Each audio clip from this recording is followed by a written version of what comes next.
El aire en el centro de operaciones tácticas estaba lo bastante frío como para erizarme el vello de los brazos. Un frío estéril y artificial que contrastaba brutalmente con el polvo y el calor adheridos a mi uniforme.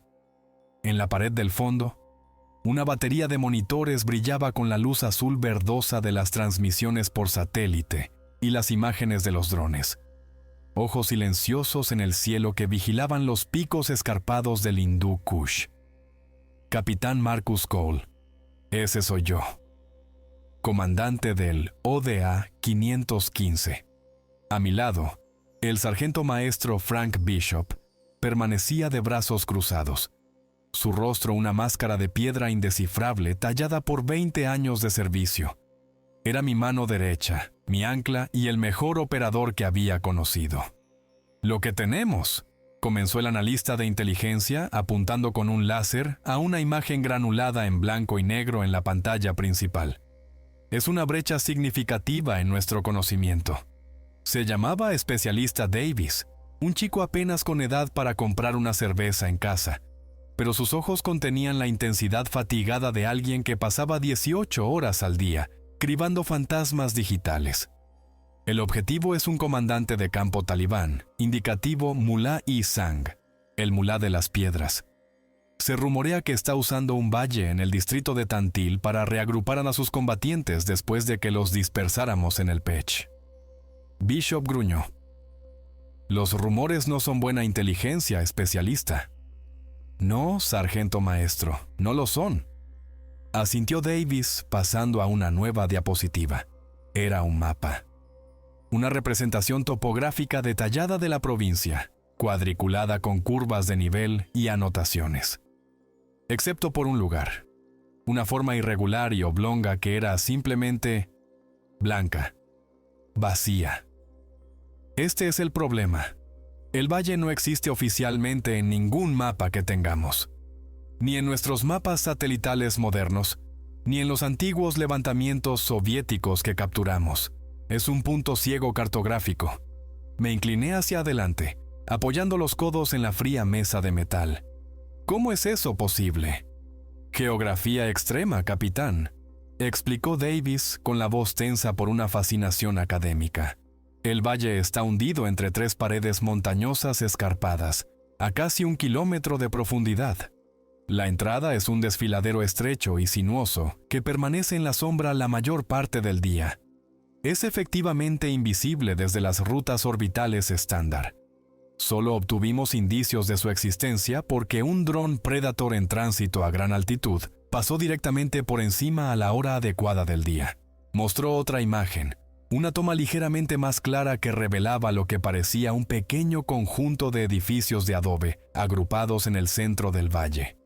Nuestras fuentes son escasas. Los pocos prisioneros que hemos interrogado y que siquiera conocen el lugar se niegan a hablar de él. Lo llaman Dehane Shaitán. Las fauces del diablo, tradujo Bishop, con su voz como un retumbar grave. Exacto, asintió Davis. Todos se callan la boca. Hablan de una maldición, un mal antiguo, el folclore local de siempre que nos encontramos cuando nos adentramos en el interior profundo. Dicen que nadie que entra sale siendo el mismo. Bishop y yo intercambiamos una mirada. Era la misma mirada que habíamos compartido cientos de veces a lo largo de los años. Una mezcla de escepticismo profesional y cansada resignación. Maldiciones, jinnis, fantasmas de señores de la guerra olvidados. Lo habíamos oído todo.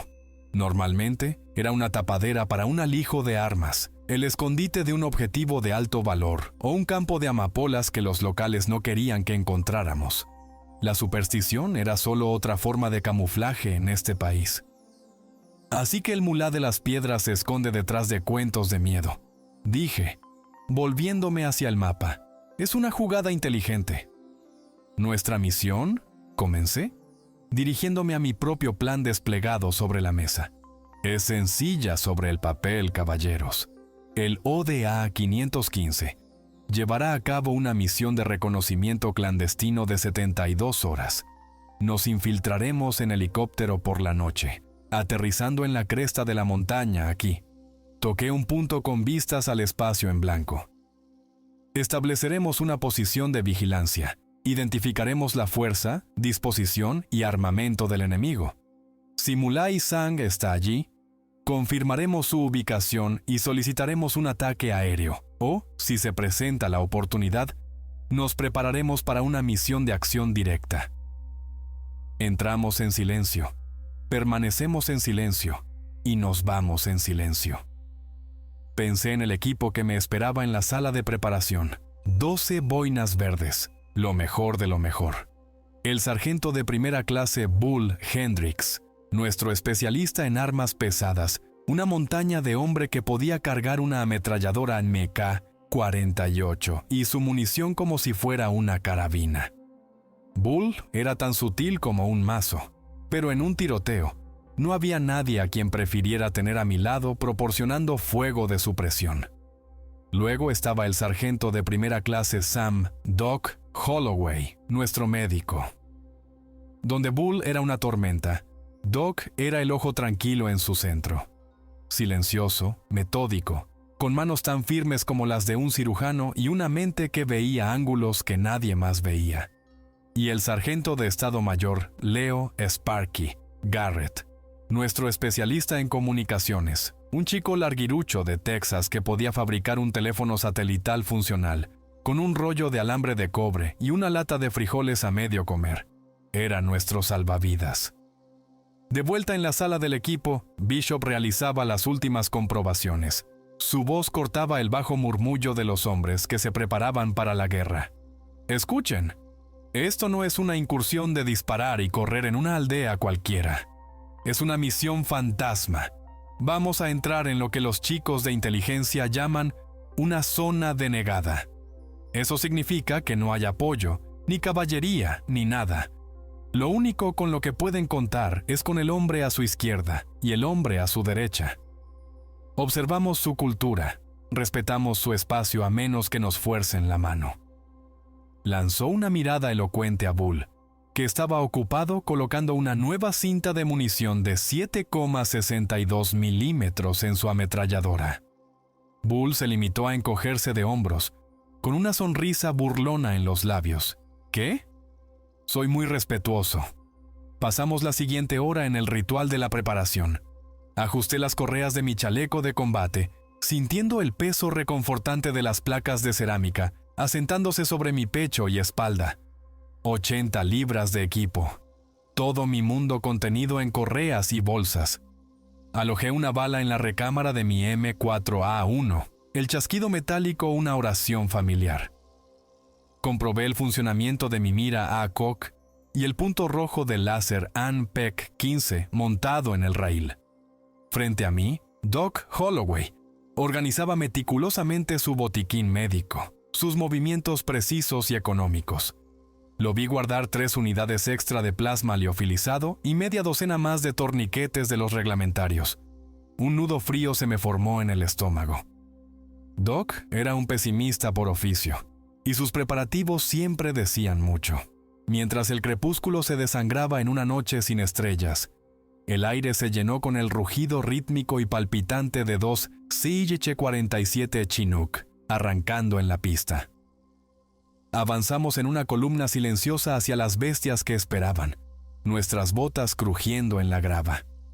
Dentro del vientre del helicóptero, el mundo se convirtió en una caverna vibrante e iluminada de rojo. Los rostros de mis hombres se proyectaban en sombras carmesí, sus mandíbulas apretadas, sus ojos fijos en algún punto distante que solo ellos podían ver. Esta era nuestra oficina. Un estremecimiento recorrió el fuselaje cuando el Chinook se elevó, virando bruscamente hacia las oscuras montañas que aguardaban. Era solo otro trabajo. Peligroso, sí, pero para nosotros era rutina. El vuelo de entrada fue un ejercicio nauseabundo de vuelo a ras de tierra. Los pilotos del Chinook eran dioses en su oficio, rozando crestas tan cerca que sentía que podía estirar la mano y tocar la roca, para luego hundirse en barrancos para mantenerse por debajo de cualquier posible radar. El mundo exterior era una mancha negra y veloz. Dentro, el ruido de los motores era una fuerza física, vibrando a través de las placas del suelo hasta las suelas de mis botas. «Sparky, ¿tienes señal limpia?», grité por el intercomunicador. La voz de Leo Garrett crepitó de vuelta, metálica y mezclada con estática. «Negativo, capitán. Estoy recibiendo un montón de interferencias, de amplio espectro. Empeora a medida que nos acercamos a la zona del objetivo. Esa fue la primera señal de alarma. Esta parte de Afganistán era un desierto electrónico. No debería haber nada aquí lo suficientemente potente como para interferir las comunicaciones de grado militar. El jefe de tripulación nos dio la señal de 1 minuto. La rampa en la parte trasera del helicóptero bajó, dejando entrar una ráfaga de aire helado y enrarecido de la montaña. Debajo de nosotros, una espina rocosa de una montaña, bañada en el verde fantasmal de nuestras gafas de visión nocturna, se materializó desde la oscuridad. «Vamos, vamos, vamos», bramó Bishop. Uno por uno, descendimos por la cuerda rápida, la gruesa soga trenzada quemando a través de nuestros guantes. Mis botas golpearon el suelo con un ruido sordo y sólido. En 30 segundos, los 12 estábamos en la cresta. El Chinook ni siquiera se quedó flotando. Ya se estaba alejando, su rugido palpitante disminuyendo con una velocidad asombrosa, y entonces desapareció. Fue reemplazado por el silencio. No solo quietud, era una ausencia de sonido absoluta y profunda. Nos presionaba, un peso físico en nuestros tímpanos. He pasado la mitad de mi vida en los lugares salvajes del mundo, y siempre hay algo. El canto de los grillos, la llamada de un pájaro nocturno, el aullido lejano de un chacal, el susurro del viento. Aquí no había nada, ni insectos, ni animales, ni viento. El aire estaba anormalmente quieto y frío. Era el silencio de una tumba. Cada hombre del equipo lo sintió. Podía verlo en la forma en que se movían, la ligera y tensa postura de sus hombros, la forma en que sus cabezas giraban, tratando de oír una amenaza que no hacía ningún ruido.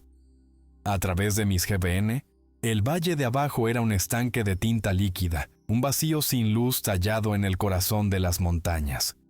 «De acuerdo», susurré en mi micrófono de garganta, y mi propia voz sonó como un cañonazo en la quietud.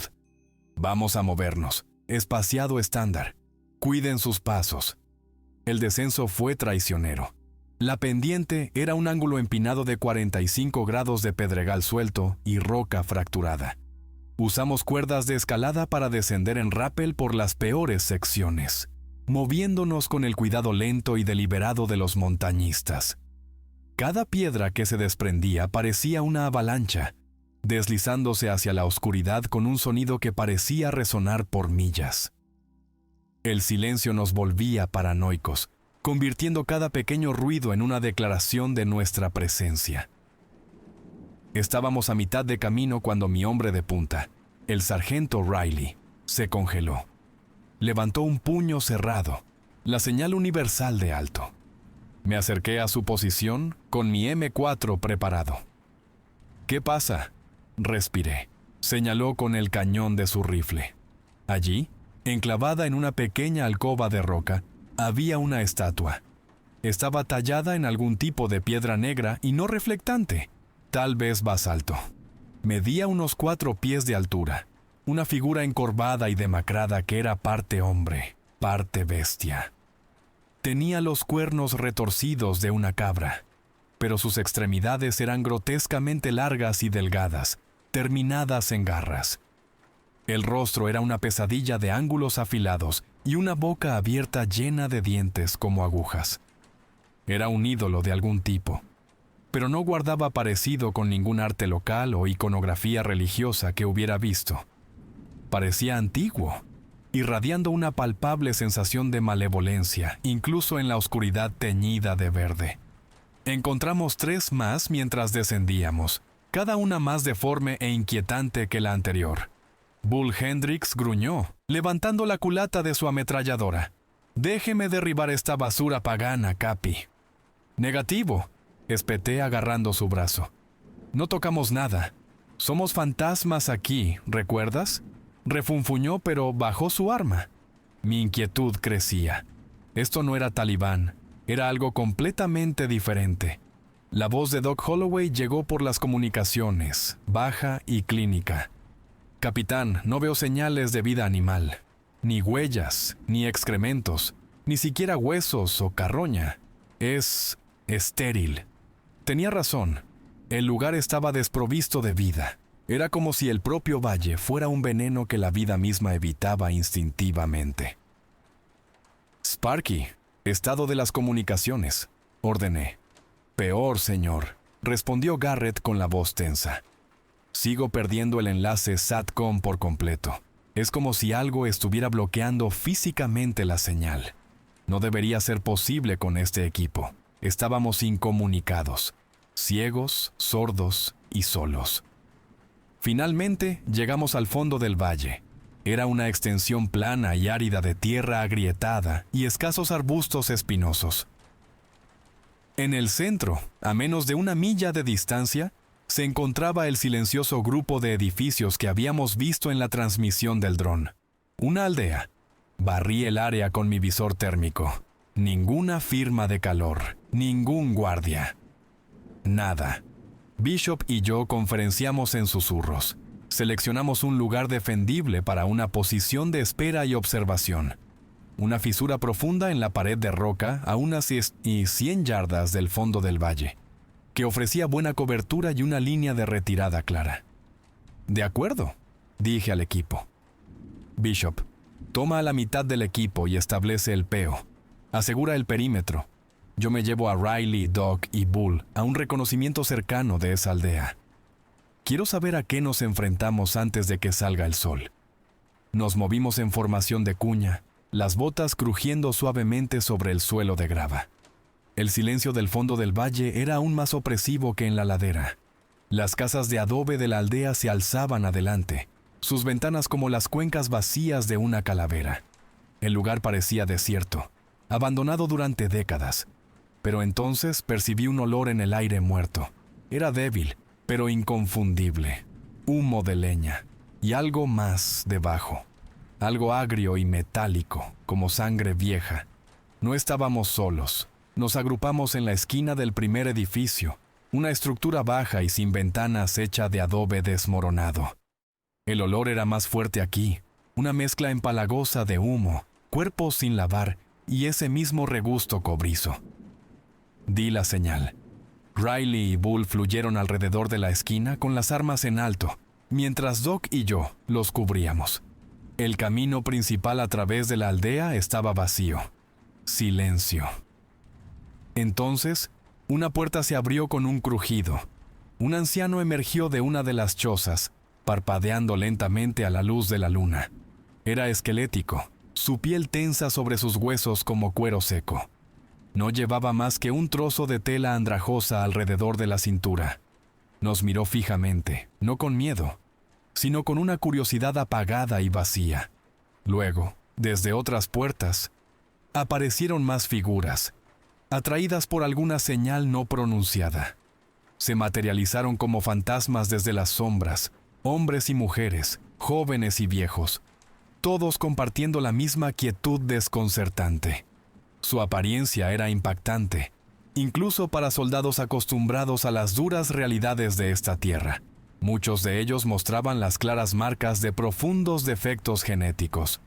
Vi rostros que eran perturbadoramente asimétricos, manos con dedos fusionados, ojos que eran de un blanco lechoso o apuntaban en diferentes direcciones. Vestían harapos andrajosos, sus cuerpos delgados y consumidos, pero eran sus rostros los que nos mantenían cautivos. Una máscara uniforme de hosca y vacía resignación. Doc Holloway, siempre el médico, paseó su mirada sobre ellos con ojo profesional. Su voz era un suave susurro en mi oído. Capitán, mire sus muñecas y tobillos. En los adultos. Hice zoom con mi ACOG. Tenía razón. Casi todos los adultos tenían un tejido cicatricial grueso, profundo y acanalado rodeando sus muñecas y tobillos. Las cicatrices eran viejas, pálidas contra su piel oscura y perfectamente uniformes. No eran de accidentes o heridas de batalla. Eran las marcas inconfundibles de grilletes, el tipo de cicatrices que dejan años pasados encadenado. Esta gente no solo era pobre, eran, o habían sido, esclavos. Pero ¿esclavizados por quién? No había talibanes aquí, ni señales de una fuerza de ocupación. Hice un gesto a nuestro intérprete, un joven boina verde llamado García, que se había unido a nosotros en este reconocimiento inicial. García, intenta hablar con ellos, primero en pastún. García dio un paso adelante, levantando las manos en un gesto no amenazante. Dijo unas pocas palabras suaves en pastún, el saludo estándar. El anciano se limitó a mirar. García lo intentó de nuevo, esta vez en darí. La respuesta fue la misma, un silencio muerto e inquietante de toda la aldea. Entonces, el anciano abrió la boca. Lo que salió no fue un idioma que yo reconociera. Fue una sarta de sonidos guturales y chasqueantes. Un dialecto ahogado que sonaba más animal que humano. Pude oír fragmentos, ecos distorsionados de palabras en pastún, pero estaban enterrados en una lengua primitiva y extraña. Sus ojos, y los ojos de todos los aldeanos, estaban fijos en nosotros. No tenían miedo, estaban hostiles. Un odio pasivo y latente irradiaba de ellos como el calor del asfalto. Estaban desarmados, pero permanecían juntos. Una manada silenciosa y unificada. ¿Permiso para revisar los edificios, señor?, retumbó Bull, su paciencia ya agotándose. Concedido, dije. Equipos de 2 hombres, rápido y en silencio. Busquen armas, equipo de comunicaciones, cualquier señal de nuestro mulá. Nos movimos a través de las chozas con eficiencia practicada. Los interiores eran aún más miserables que los exteriores.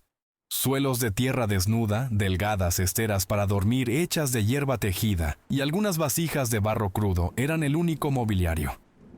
No había electricidad, ni agua corriente, ni siquiera las comodidades más básicas. No había libros, ni cuadros, ni efectos personales. No eran hogares, eran perreras. Y lo más importante, no había armas, ni alijos de munición, ni propaganda talibán, nada que sugiriera que Mulá Isang hubiera puesto un pie en este valle. Todo el tiempo, sentimos sus ojos sobre nosotros. Los aldeanos no se movieron de sus sitios, solo miraban, silenciosos, sin parpadear. La presión de su mirada colectiva era algo físico. Podía sentir el sudor corriendo por mi espalda, frío y pegajoso bajo mi chaleco antibalas. Los únicos sonidos eran el suave llanto de un niño enfermo desde el interior de una de las cabañas y un murmullo bajo y rítmico de un grupo de ancianos. Nos reagrupamos en el centro de la escuálida aldea. La voz de Bishop crepitó por la radio desde el PEO. Estado 6, Pozo Seco 5. Transmití de vuelta usando nuestros indicativos. El lugar está limpio. No hay señales del paquete objetivo. Me volví hacia mi pequeño equipo de reconocimiento. Bishop tiene razón, dijo Doc en voz baja, sus ojos aún escaneando a la inquietante multitud. Mi instinto me está gritando, Marcus. Tenemos que irnos, ahora. Tenía razón. Cada instinto que poseía, perfeccionado por años de operar en los lugares más peligrosos del mundo, me decía que este lugar estaba mal, absoluta y fundamentalmente mal. La misión era un fracaso. Mulá Isang no estaba aquí. Todo lo que habíamos encontrado era una tribu perdida de parias endogámicos. Teníamos lo que necesitábamos para informar, pero mi deber como comandante no me permitía dejarlo así. Un presentimiento no era suficiente para abortar oficialmente una misión. Necesitaba estar 100% seguro. Había un edificio más grande en el centro de la aldea, su puerta firmemente cerrada. Era la única estructura que parecía vagamente importante. Un edificio más, dije, mi voz más firme de lo que me sentía. El del medio. Lo revisamos, y luego nos retiramos. Ignoré la mirada que Doc me dirigió, una mirada que decía claramente que estaba cometiendo un error. El deber profesional tenía que prevalecer sobre el miedo personal. Tenía que estar seguro. Tenía que saber qué había dentro de ese último edificio.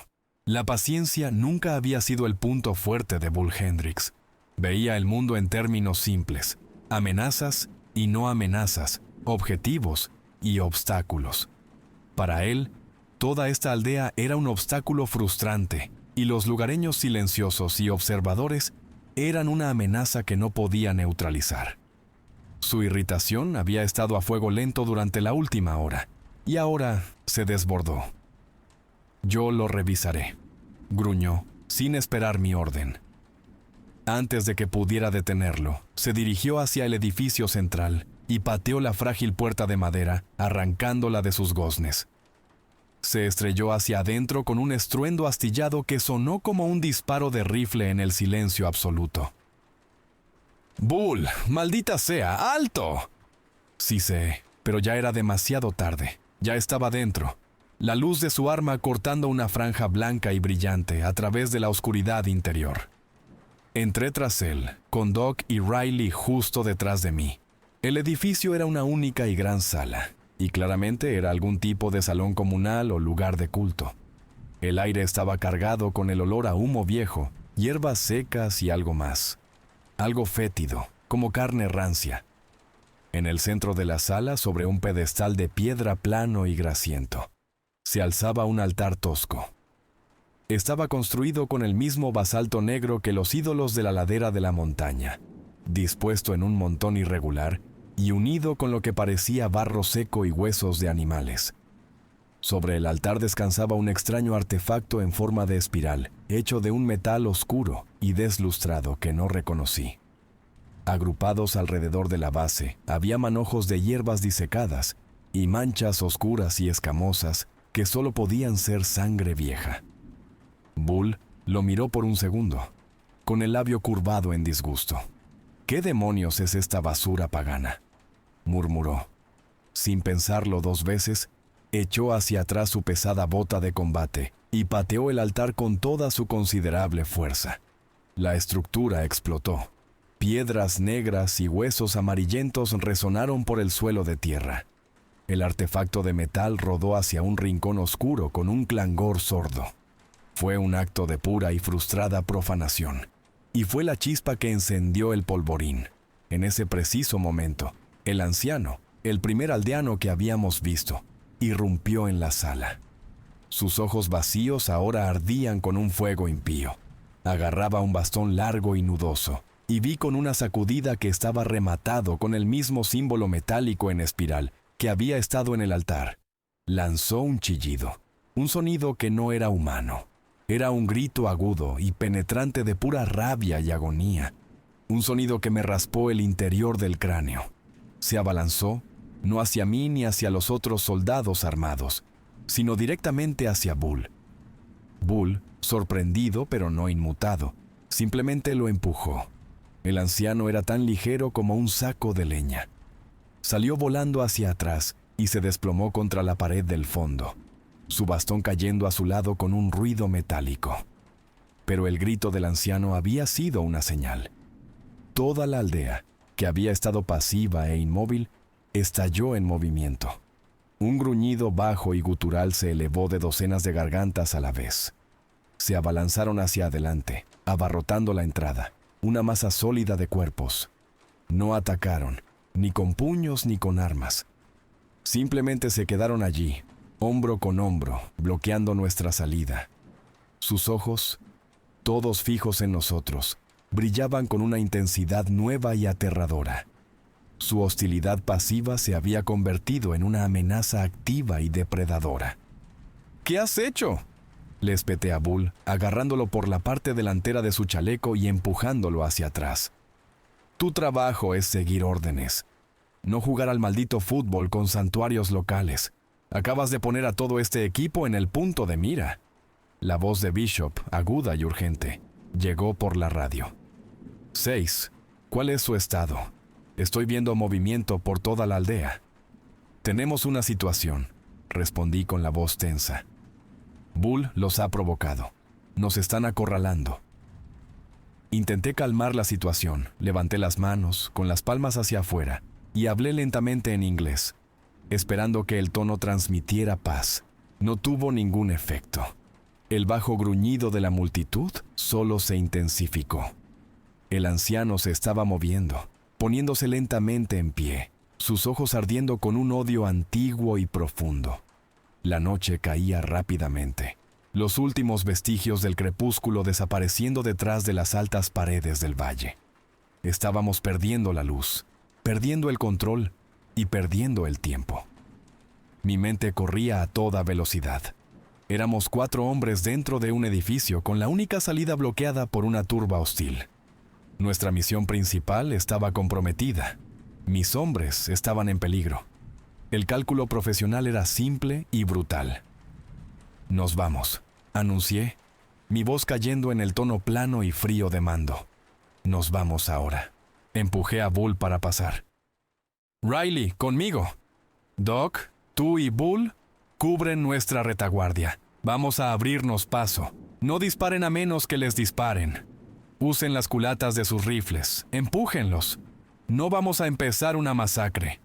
¡Que intenten algo!», murmuró Bull, levantando su MK-48. «Es una orden, sargento», espeté. Formamos un diamante cerrado y avanzamos hacia la entrada. La multitud no se apartó.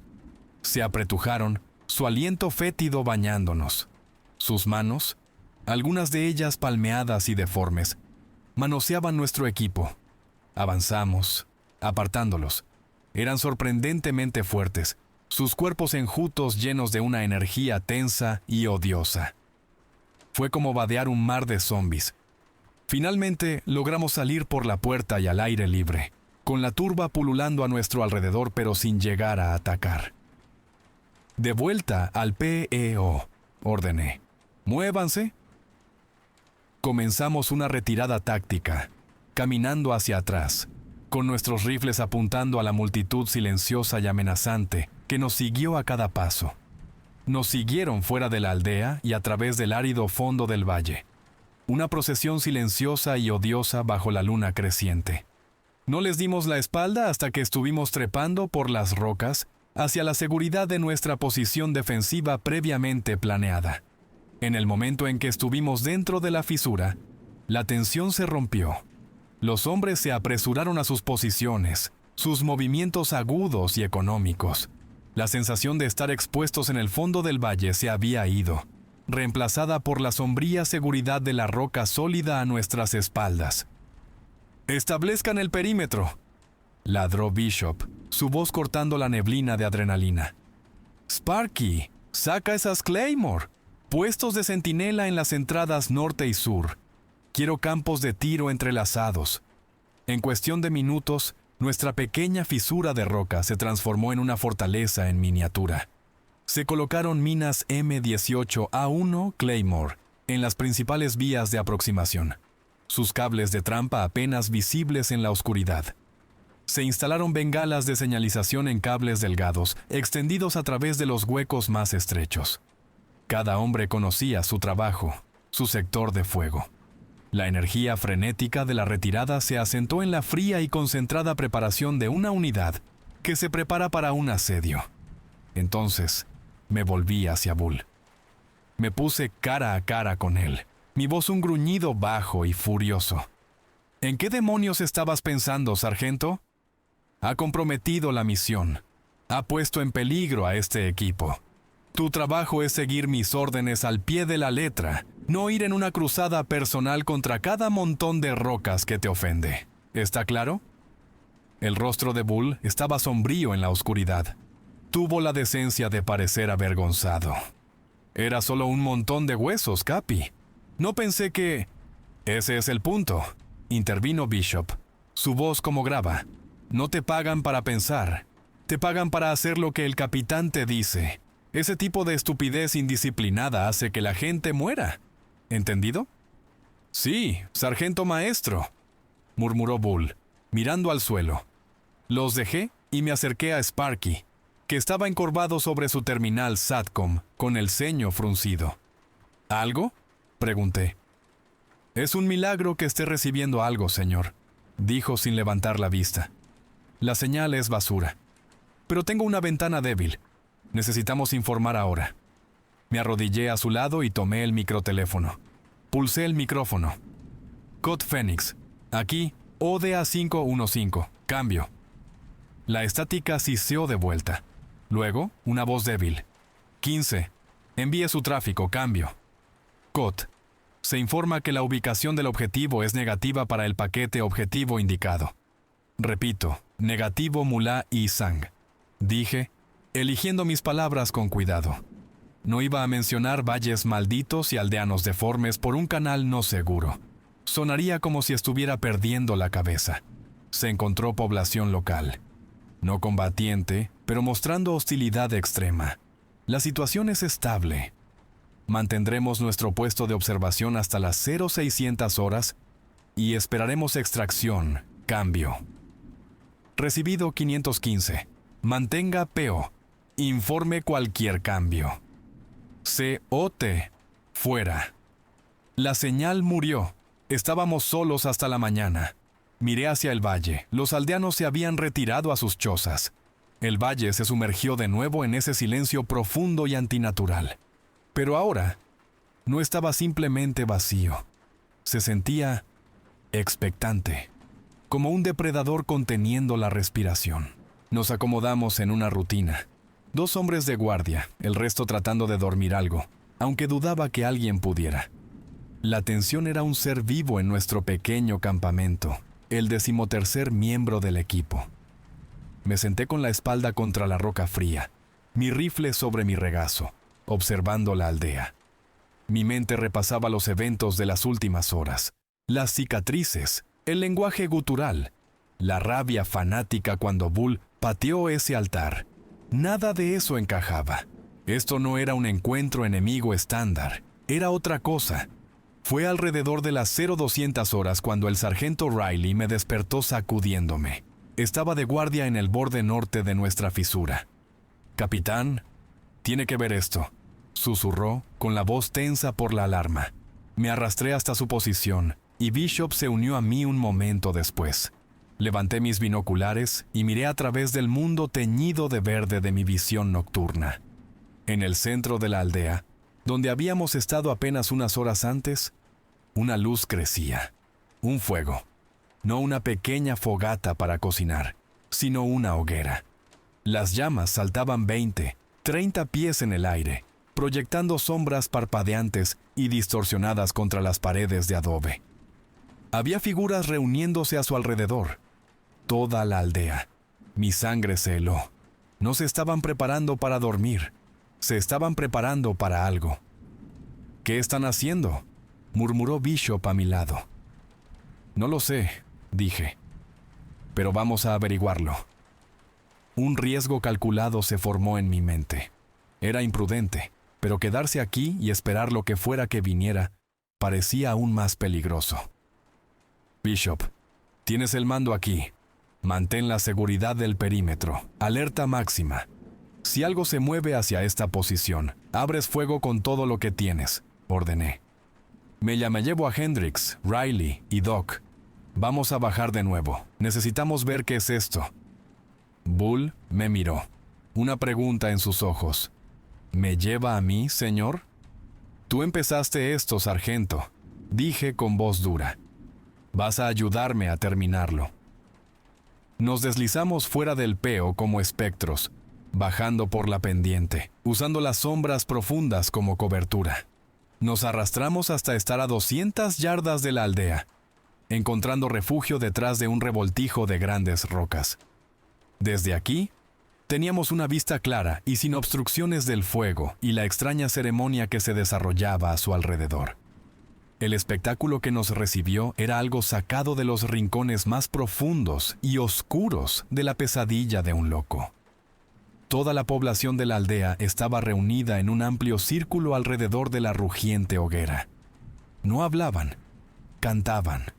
Un zumbido bajo y monótono que era más vibración que sonido. Un drone profundo y resonante que sentía en mis dientes.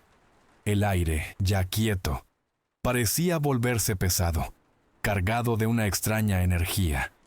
En el centro del círculo, iluminado por la danza frenética de las llamas, se encontraba el anciano. el líder. Sostenía su nudoso bastón en alto sobre su cabeza, la extraña espiral metálica en su punta brillando a la luz del fuego. No cantaba con los demás. Chillaba, su voz cruda y desgarrada, escupiendo frases en ese horrible lenguaje de chasquidos. Mientras gritaba, la multitud comenzó a balancearse, una única masa unificada moviéndose al ritmo de sus palabras. Esto no era una reunión de oración, era un ritual antiguo y obsceno. Levanté mis binoculares, cambiando al modo de imagen térmica. La multitud era un mar de formas azules y verdes frías, pero el anciano, él estaba ardiendo. La temperatura de su cuerpo se disparaba, una floración de blanco incandescente en mi pantalla. De repente, echó la cabeza hacia atrás y soltó un grito que rasgó la noche, un sonido de agonía y éxtasis inimaginables. Su cuerpo comenzó a convulsionar violentamente. Observé, congelado en un estado de incredulidad horrorizada, mientras un crujido nauseabundo resonaba por el valle. Era el sonido de un hueso rompiéndose. Su columna se arqueó hacia atrás en un ángulo imposible. Sus extremidades se retorcieron y alargaron. Su piel, estirada más allá de sus límites, se partió y se desgarró, y desde dentro, algo más comenzó a emerger. Un pelaje oscuro y áspero brotó de su carne en mechones grasientos. Su rostro se proyectó hacia adelante en un hocico brutal y alargado.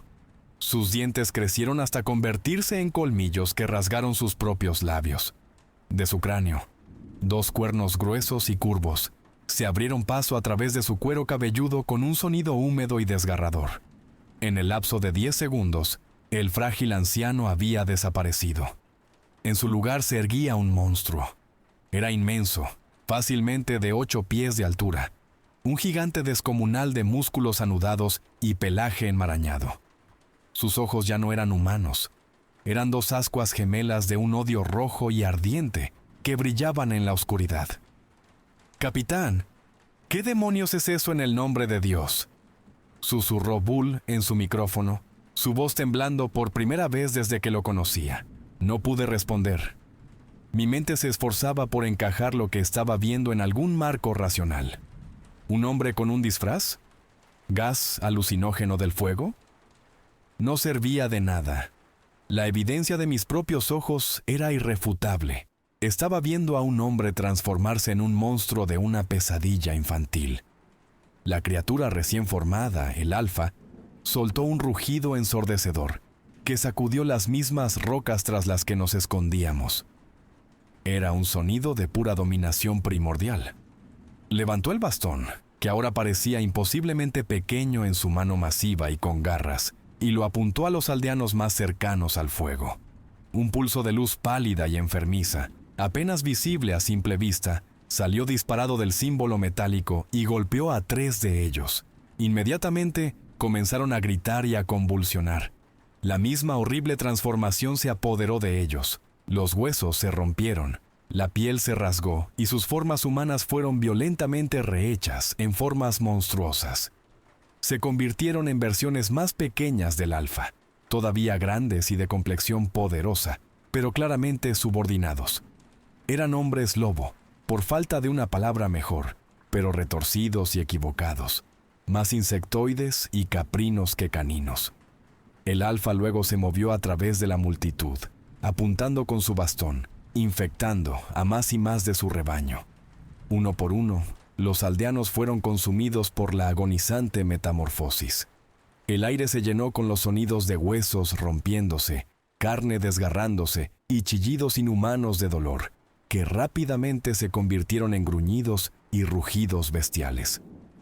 En menos de 5 minutos, la tranquila aldea de marginados se había convertido en una manada de monstruos babeantes.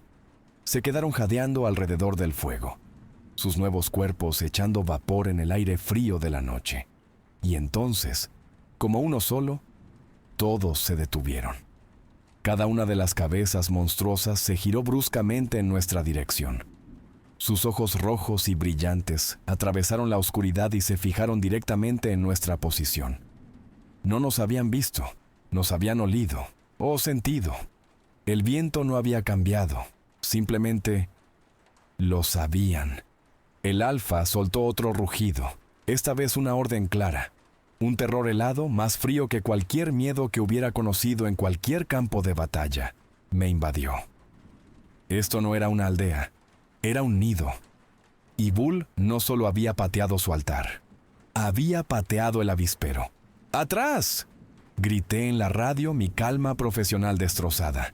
Todas las unidades, de vuelta al PEO. ¡Corran, ahora! Salimos de detrás de las rocas y echamos a correr. No hubo retirada táctica ni repliegue controlado. Fue una carrera desesperada y aterrada por nuestras vidas. Detrás de nosotros, el suelo tembló cuando toda la manada de 2 docenas de monstruos comenzó a correr a un galope increíblemente rápido. Acortaron la distancia con una velocidad aterradora, sus pesadas pisadas como redobles de tambor de la fatalidad en el fondo del valle. Eché un vistazo por encima del hombro y los vi saltando por el terreno a 4 patas, sus garras levantando tierra, sus ojos rojos como faros de hambre ardiente en la noche. Levanté mi M4 y disparé una ráfaga detrás de mí, sin apuntar, solo tratando de ralentizarlos. ¡Disparen y muévanse!, grité. ¡No dejen que se acerquen! Estábamos corriendo por nuestras vidas, huyendo de una pesadilla hecha realidad. Y la relativa seguridad de nuestra fortaleza improvisada parecía a 1.000.000 de millas de distancia. Caímos en la fisura segundos antes que la manada, con la primera criatura pisándonos los talones. Era un borrón de pelaje y colmillos, un ariete viviente de odio. Se abalanzó sobre el último hombre en entrar, Riley, con las garras extendidas. Nunca lo alcanzó. Activó el cable de trampa de la primera Claymore.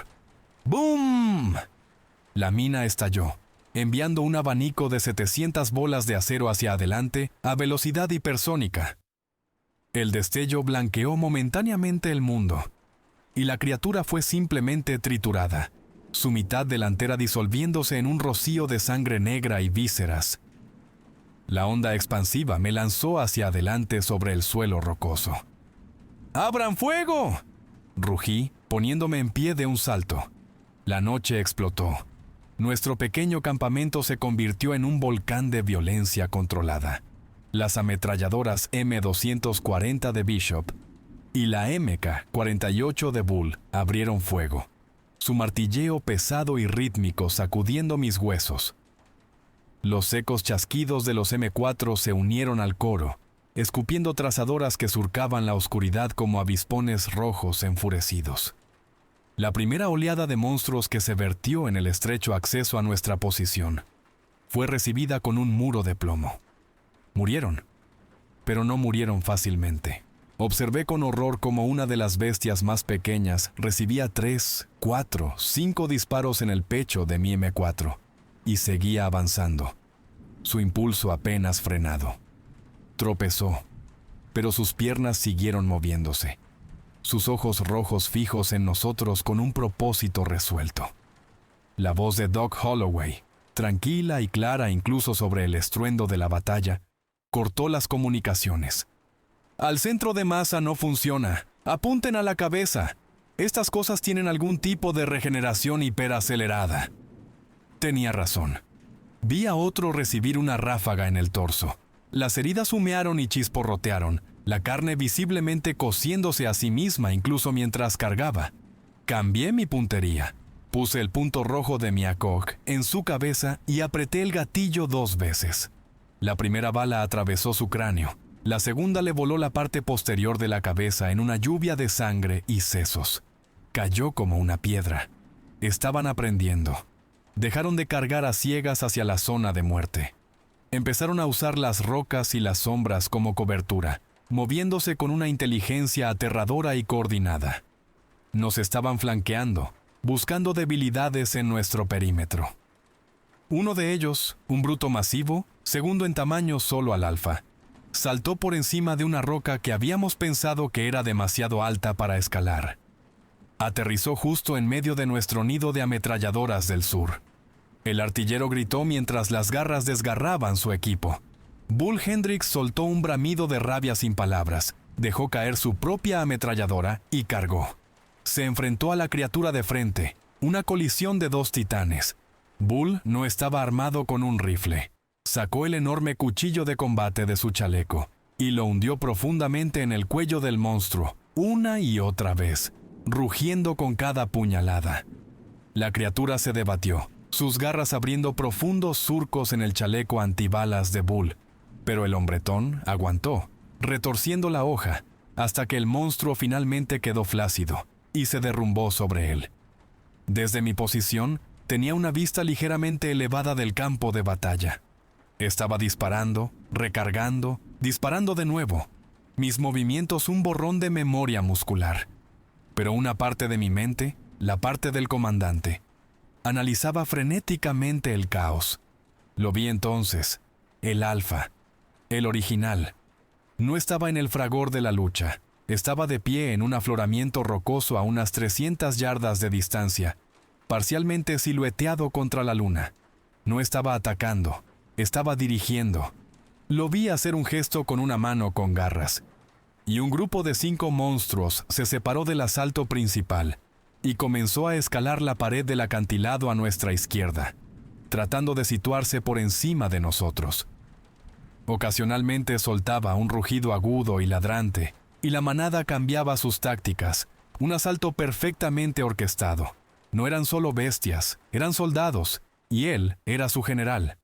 Una fría y cruda comprensión me golpeó. No podíamos ganar esto, no así. Estábamos luchando contra una marea de monstruos regeneradores, y solo teníamos una cantidad limitada de munición. La voz de Bishop confirmó mi temor.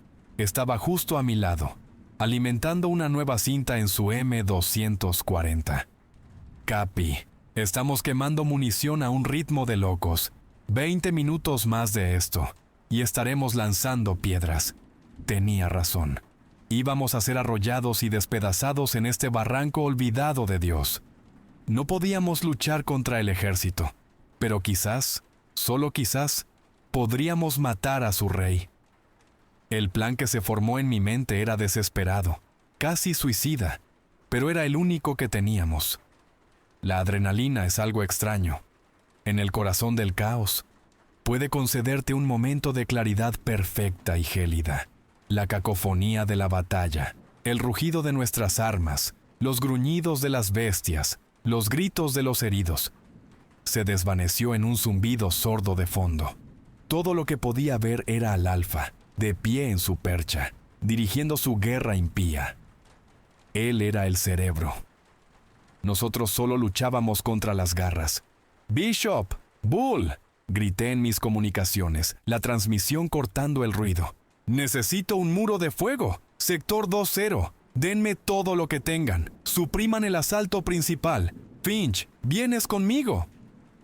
El sargento Finch, el tirador designado de nuestro equipo, ya se movía hacia mí, con su M110 SAS acunado en sus brazos. El sistema de francotirador semiautomático de 7,62 milímetros era nuestra arma más precisa y potente. Si algo podía acabar con esa cosa para siempre, era el rifle de Finch. «¡En ello, Capi!», gritó Bishop de vuelta. Él y Bull, que acababa de empujar al monstruo muerto de encima suyo y había vuelto a su arma, giraron sus ametralladoras. Abrieron fuego, vertiendo una devastadora corriente de fuego concentrado sobre la masa de criaturas que cargaban. Las bestias a la cabeza fueron hechas trizas, comprándonos los preciosos segundos que necesitábamos. «¡Vamos!», le grité a Finch. Rompimos la cobertura, corriendo 10 yardas a través de un trozo de terreno expuesto hasta un pequeño afloramiento rocoso de cima plana, que nos daba un ángulo ligeramente mejor sobre la posición del alfa. Balas que ni siquiera podía oír, probablemente pasaban zumbando a nuestro lado. Llegamos a la roca y nos tiramos al suelo, mi propio rifle proporcionando cobertura mientras Finch desplegaba el bípode de su M110. «Necesito un objetivo», dijo Finch, su voz sorprendentemente tranquila mientras se acomodaba detrás de la mira. 300 yardas, a las 11, en el terreno elevado, dije, señalando. «El grande. Es el líder». «No me da un tiro limpio», respiró Finch con el ojo pegado al visor. se sigue moviendo detrás de esa formación rocosa. El Alfa era inteligente. Sabía que era un objetivo. La mira térmica del rifle de Finch sería nuestra única ventaja, permitiéndole rastrear la intensa firma de calor del monstruo contra la piedra fría. «Espera tu momento», dije, escaneando nuestro propio perímetro. El fuego de supresión de Bishop y Bull flaqueaba. Podía oír una de las armas detenerse, probablemente para recargar. Las criaturas presionaban de nuevo. Se nos acababa el tiempo. «Lo tengo.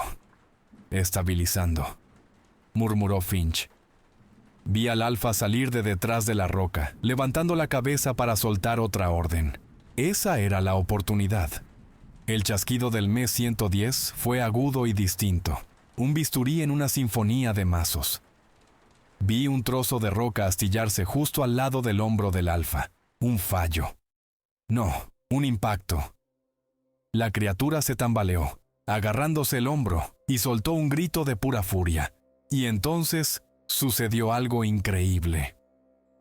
Abajo, en el fondo del valle, toda la manada se congeló. Cada uno de los monstruos detuvo su ataque, sus cabezas girando al unísono hacia su líder herido. Era como si su dolor fuera el dolor de ellos, una onda de choque psíquica que los paralizó momentáneamente. Era la única oportunidad que íbamos a tener. «Finch, ¿ahora?», insté. «Enviándolo», dijo. No necesitaba mi aliento. Ya estaba ajustando su puntería, teniendo en cuenta el medio segundo de quietud. El M-110 se sacudió de nuevo contra su hombro. Esta vez, el proyectil de 7,62 milímetros encontró su blanco. Observé a través de mi propia mira cómo la cabeza del Alfa no solo fue alcanzada, se vaporizó. Una niebla roja estalló donde había estado su cráneo. El cuerpo masivo y cornudo se mantuvo rígido durante un segundo completo. Una estatua sin cabeza contra el cielo iluminado por la luna, antes de que se tambaleara y luego se estrellara pesadamente contra el suelo, rodando por las rocas. El efecto en la manada fue instantáneo y absoluto. Un aullido colectivo y agonizante se elevó de cada criatura a la vez. No nos miraron. No continuaron el ataque. Bajaron la cabeza, se agarraron los cráneos con sus garras y se desplomaron en el suelo. Se retorcieron y convulsionaron en una agonía silenciosa y sincronizada, como si un maestro titiritero acabara de cortar todas sus cuerdas a la vez. El vínculo se había roto.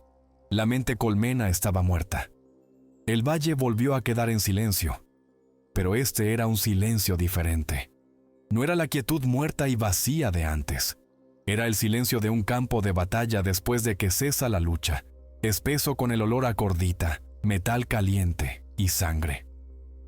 El aullido impío de la manada se había calmado hasta convertirse en gemidos patéticos y agonizantes. En el suelo debajo de nosotros, un horror nuevo, aún más grotesco, se estaba desarrollando. Los monstruos estaban volviendo a su forma original. Era la transformación a la inversa, pero 1000 veces más espantosa. Observé, con el estómago revuelto, mientras sus cuerpos eran sacudidos por violentas convulsiones. Los huesos se quebraban y se volvían a romper audiblemente mientras se reconfiguraban en formas humanas. Mechones de pelaje áspero se retraían en piel pálida y desgarrada. Los hocicos se aplanaban y retrocedían para formar rostros humanos, retorcidos en máscaras de dolor insoportable. La mayoría de ellos no sobrevivió al proceso. Sus cuerpos, ya acribillados a balazos, simplemente cedieron bajo la tensión. Murieron a mitad de la transformación, dejando atrás cadáveres horriblemente malformados, que no eran ni hombre ni bestia. «Alto el fuego», ordené con la voz ronca. «Mantengan sus posiciones». Lenta y cautelosamente, el equipo emergió de nuestras posiciones defensivas.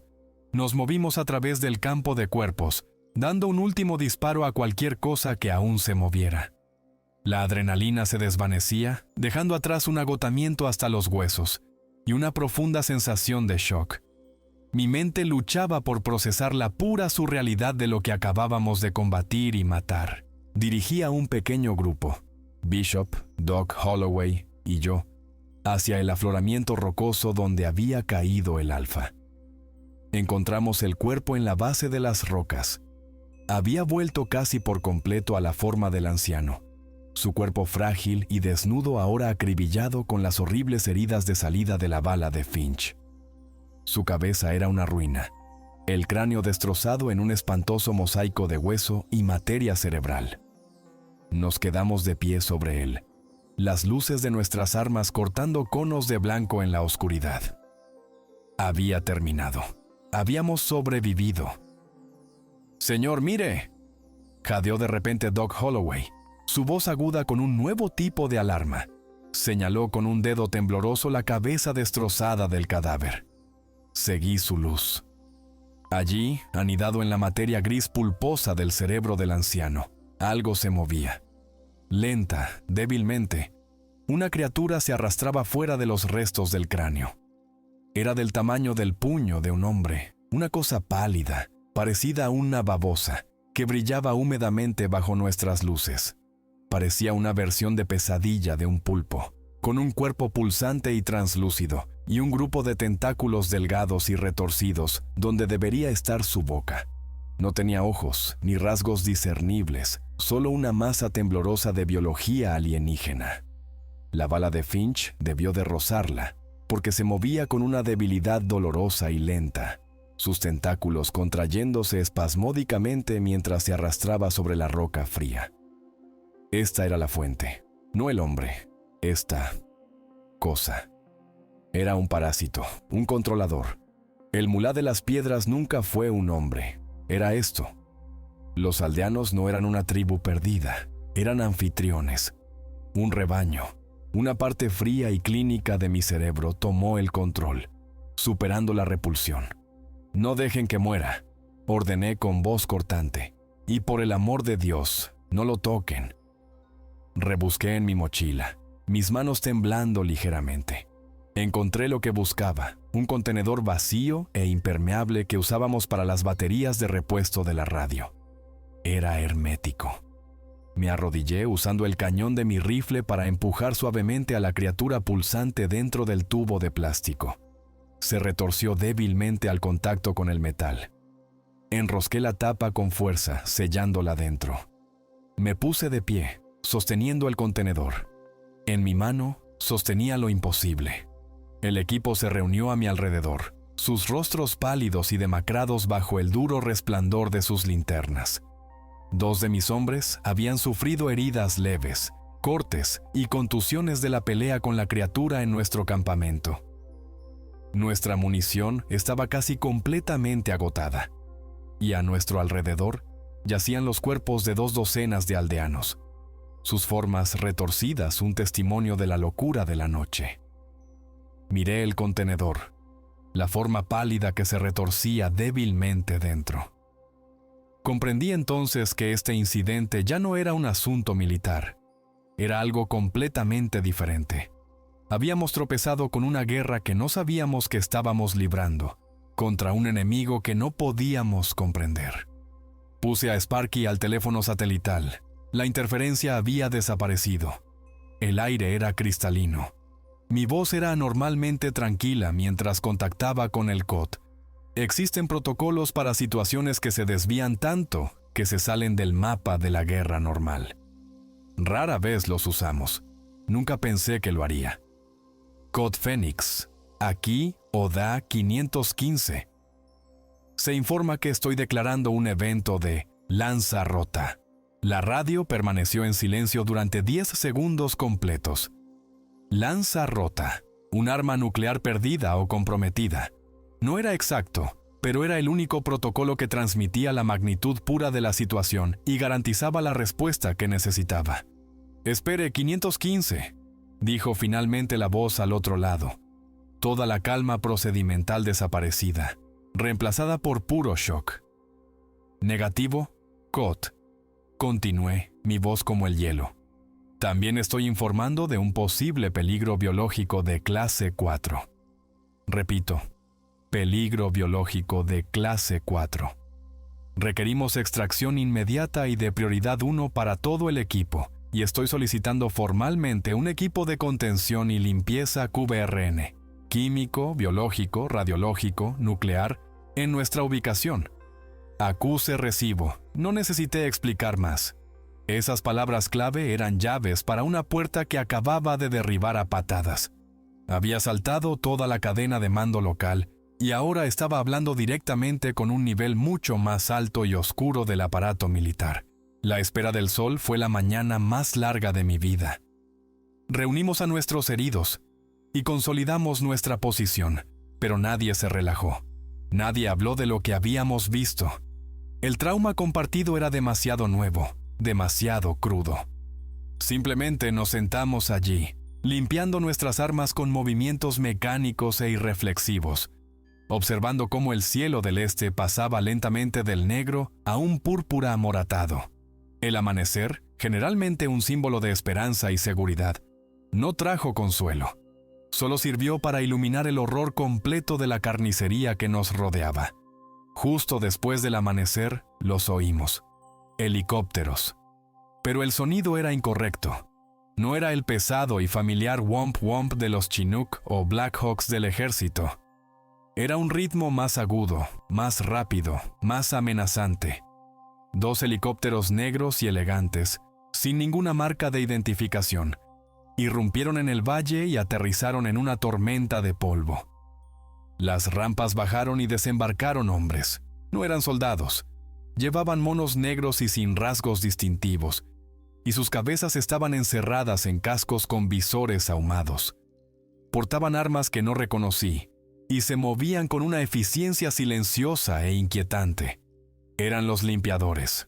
Uno de ellos, un hombre con un traje civil impecable que parecía completamente fuera de lugar, se me acercó. Su rostro era anodino, olvidable, pero sus ojos eran como esquirlas de hielo. No se presentó. «Capitán Cole», declaró Lanzarrota, dijo. No era una pregunta. Era el protocolo más cercano que tenía para... «Esto», dije, señalando el Valle de los Muertos. «¿Dónde está el activo?», preguntó, su voz desprovista de emoción. Le entregué el contenedor de plástico. Lo tomó sin decir palabra, colocándolo con cuidado en un maletín de metal acolchado que sostenía uno de sus hombres. Sus ojos me taladraron. «Informe». Le di la verdad sin adornos.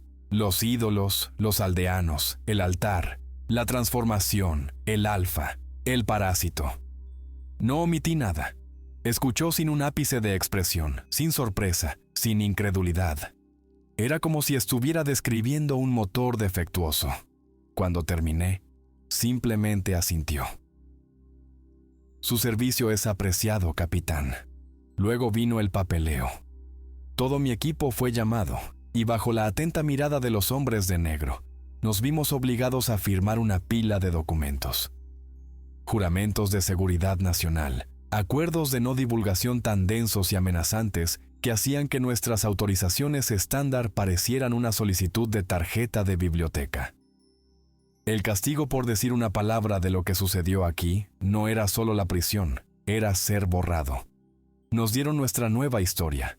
Oficialmente, el ODA 515 fue emboscado por una fuerza numerosa y bien armada de combatientes extranjeros, chechenos o uzbecos, conocidos por su fanatismo y el uso de drogas de combate. Eso explicaría su resistencia al fuego de armas ligeras. La aldea era su base fortificada. Después de un prolongado tiroteo, una bala perdida incendió un depósito de municiones oculto, causando una explosión catastrófica y un posterior deslizamiento de tierra que enterró todo el valle. El área sería acordonada indefinidamente, declarada zona de riesgo tóxico debido a la contaminación por municiones de uranio empobrecido, sobrantes de la era soviética. Una mentira perfecta, limpia y burocrática. Horas más tarde, estaba sentado en una sala de interrogatorio en la BAF Phoenix. La sala era tan estéril como aquella donde todo esto había comenzado, pero ahora se sentía diferente. Se sentía como una jaula. Frente a mí yacía mi informe oficial posterior a la acción, una obra de completa ficción que yo mismo había escrito y firmado. Miré mis manos sobre la mesa, casi esperando verlas cubiertas de sangre negra. Pensé en el contenedor, en la cosa pálida y pulsante que había vivido dentro del cráneo de un hombre. Había seguido mis órdenes, había traído a mis hombres a casa, vivos. Había neutralizado una amenaza. Según cualquier métrica militar, la misión fue un éxito. Pero yo sabía la verdad. No habíamos ganado nada. Solo habíamos sobrevivido a la escaramuza inicial de una guerra que nunca supimos que existía. Una guerra librada en los rincones oscuros y olvidados del mundo, contra cosas que no tenían lugar en él. Y mirando el informe fabricado frente a mí, comprendí con una certeza escalofriante que esta guerra no había hecho más que empezar.